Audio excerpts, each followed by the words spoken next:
Welcome to another Stardew Valley video. In this video, we are going on a Skull Cavern adventure and we'll try to reach floor 100, but it won't be that easy as we are doing the Keys Hungry Challenge. This is one of the more difficult key special order requests that tasks you with getting to floor 100, but you cannot eat or drink anything. So, if your health gets low, you won't be able to eat cheese to heal up. And if your energy gets low, you cannot replenish your energy. There is also the luck mechanism to remember. Usually we would check our luck every day, and when we have maximum luck, we go to the Skull Cavern. But since you have to complete this within 7 days, you might not get a very good luck day. So what I did here was I created artificial luck. I made sure to come on at least a neutral luck day, and I made some ginger ale using Key's special seasoning to increase its effectiveness. Buffed up ginger ale will give you a very decent +2 luck, and since it's a beverage, we can also eat some food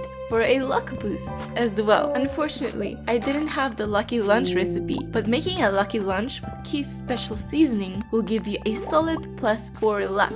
Since I didn't have the recipe, I decided to use some magic rock candy, which is very expensive, and I only had one of them, but a +5 luck helped out a ton.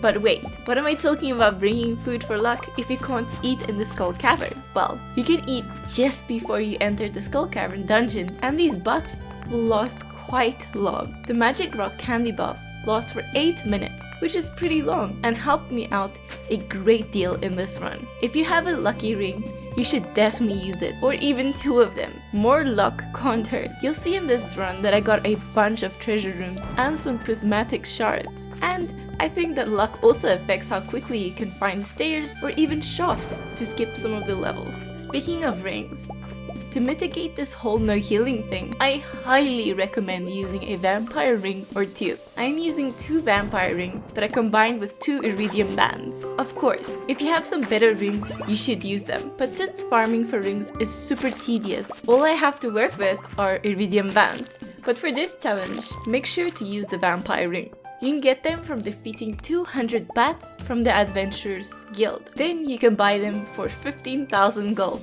Vampire rings heal you for 2 health per enemy that you defeat, and after defeating a bunch of enemies, that adds up really fast.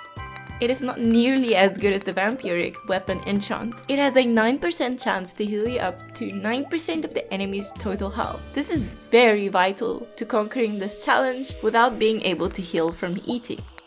One of the hardest things to fight against in the Skull Cavern is actually time, and this is true for the normal Skull Cavern without extra hard enemies and without healing constraints as well. Getting from floor 1 to 100 is actually a bit tough, so to make life much easier, you should definitely bring some desert warp totems.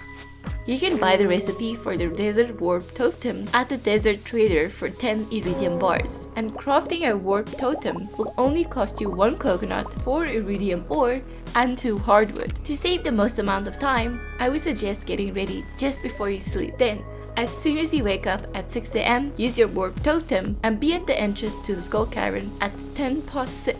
Those 2 extra hours that you save from not waiting for Pam to show up at work is vital. On this Skull Cavern run, I managed to get to floor 23 by 10 AM. The warp totem is a game changer and is worth the 10 iridium bars for sure. Something else that is important to note, since we can't regain energy, you can't just go around hitting all of the rocks you see. Without eating, we'll actually start to run low on energy. Bombs are the solution here. If you see a large concentration of rocks and minerals, using bombs will greatly save you time and energy. And if you accidentally take some damage from a bomb, that is nothing to worry about, since in the Skull Cavern, with the Lifesteal Bolt you can regain health, but you cannot regain energy.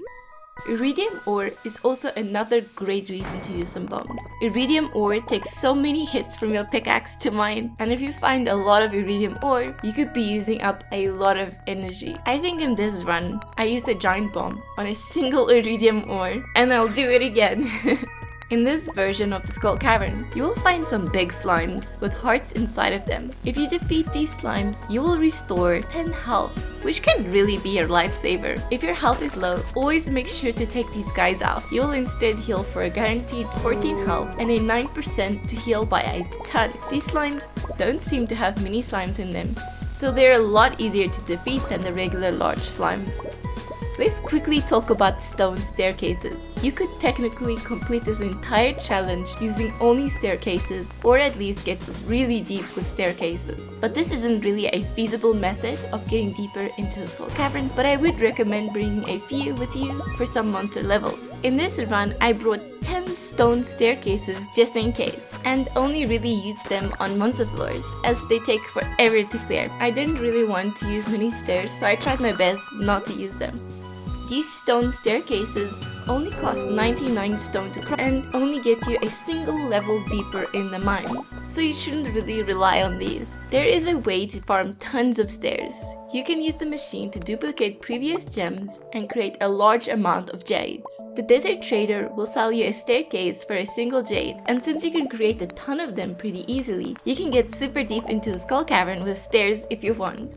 Have you seen how lucky I was in the Skull Cavern run? I didn't even get that many shafts that let you skip a bunch of levels, but I actually got a few treasure rooms in this run. And I will take any treasure room that I can find, even if the loot isn't that good, because it is technically a free floor. If you find a treasure floor, you have a guaranteed ladder, and these can save you some time, especially if you get about 5 of them in a single run. Ignoring the treasure rooms, I did get 3 prismatic shards on this run, and I needed some prismatic shards for a video I am working on for the forge. Prismatic shards have always been rare, but previously you only really needed them for the galaxy sword. But now that the prismatic shards have so many uses at the forge, getting 3 from this run was a welcomed surprise. I did manage to get to floor 100 around 12 AM, but if you're quite close to floor 100 and it's getting late, remember you don't have to leave and try to make it back to your bed before 2 AM. You can just keep mining to try and get to floor 100 by 2 AM. If you pass out in the Skull Cavern, you will just wake up in your bed with a 1000 gold fine. You won't lose any of your gold, so the 2 extra hours you get from not leaving can be a difference between getting to floor 100 and not. After you have successfully completed this order request, you will get a solid, massive 25 key gems. Yeah, this really hard quest will only reward you with 25 key gems, so it's probably not actually worth the trouble since it's actually pretty difficult. I will say that you should try and complete this quest at least once. It's a new, unique, challenging task, and it's actually pretty fun. If any of you have completed this challenge and have any tips that I didn't mention in this video, please drop them in the comments below. Thank you so much for watching this video. On this playthrough, this was the first time I actually got to floor 100 in the Skull Cavern, so completing this quest also gave me a cool cutscene and an HP boost, which is pretty nice. If you are new to my channel, consider hitting that subscribe button, and as always, I will see you in the next video.